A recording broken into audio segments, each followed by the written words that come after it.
Driving and investment ఈ రెండిట్లోని కూడా similarity ఉన్నాయన్నాను కదా, అది ఎలాగా అన్నది ఒక పాయింట్ ఇంకొకటి కూడా చెప్తున్నా. డ్రైవింగ్ చేసేటప్పుడు ప్రాపర్గా సీట్ బెల్ట్స్ అండ్ లేదా హెల్మెట్ అన్నది పెట్టుకోవాలి.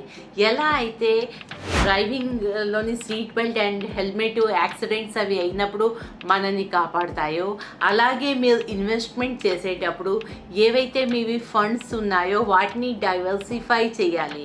సో ఈ డైవర్సిఫై చేసినప్పుడు కూడా మనకి ఏవైనా మార్కెట్లోని లాసెస్ ఉన్నాయంటే మనకి లాస్ ఏదైతే ఉంటుందో అది కవర్ అవుతుంది అనమాట. మనల్ని లాస్ని మనం రిడ్యూస్ చేసుకోవచ్చు because of the diversification. And ఇంకొకటి, ఇప్పుడు మనం వెళ్తున్నప్పుడు మనకి డెస్టినేషన్ ఎక్కడికి వెళ్ళాలి అన్నది మనకి తెలియాలి. అది తెలియకుండా మనం వెళ్ళిపోతూ ఉంటే మనకి టైం వేస్ట్ అవుతుంది, మనకి ఫ్యూల్ వేస్ట్ అవుతుంది. అదే కనుక మనకి తెలిసి మనం వెళ్ళాము అంటే అది ఈజీగా అవుతుంది.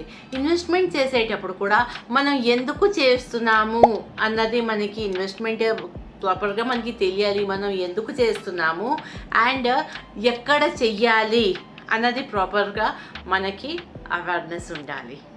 కరెక్ట్గా చెప్పాను కదా? ఎస్.